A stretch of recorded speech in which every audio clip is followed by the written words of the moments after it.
Chapter 28. Out of the Fog.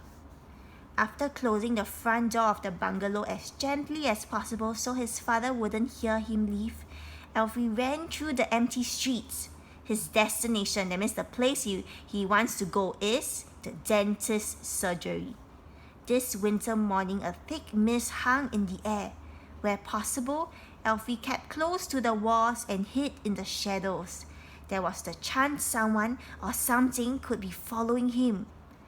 Just down the road a little from the surgery stood a knotted old tree. Trudging, that means walking heavily through the soggy fallen leaves at its roots, Alfie hid behind the trunk. From there, he fixed his eyes on the dentist's doorway. The boy squinted to see if he could make out the lettering on the door. So he tried to read the lettering on Miss Root's door. It says Miss Root, MDW, dental practitioner. As the boy pondered what MDW might stand for, above his head, he heard what sounded like the hum of a jet engine.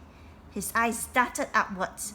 Out of the fog, Alfie saw a figure emerging, flying at speed through the air, high above the buildings, astride what looks like some kind of gas cylinder. So he saw someone riding on a gas cylinder. Something else was perched on the back too, so something else was on the back also. After circling overhead a few times, the duo, that means the pair of them, the person and the thing that's behind the person, began their descent, so started to come down. Even though the town was clogged in fog, that means even though it was very blurred because it's foggy, as they came down, the boy had a clearer and clearer view. Soon Alfie could see who it was without a shadow of a doubt. It was Miss Root, the dentist, riding her laughing gas cylinder. The something else perched on the back was Fang the cat. Before long, they reached the ground. So now Alfie know that's really Miss Root. The dentist turned a dial on the front of the cylinder, and the contraption came to a halt at the surgery door. She hopped off with the ease that someone might get off a bicycle. That's how she managed to zoom all over town every night, thought Alfie. Despite having just flown through the air, Miss Root looked remarkably composed. That means she looked very calm. Not only were her clothes immaculate, that means perfectly clean and tidy, but not a hair was out of place on her head.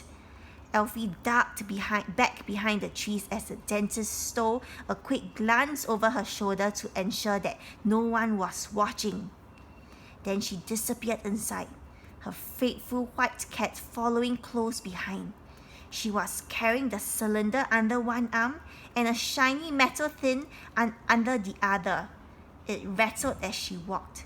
It must be full of children's teeth. Alfie stood open-mouthed in shock. She is a witch, he thought. Miss Root might not wear black or pointy hat or have a broomstick exactly, but she was a witch all right. She owns cats, flies around at night, and she's evil, evil, evil.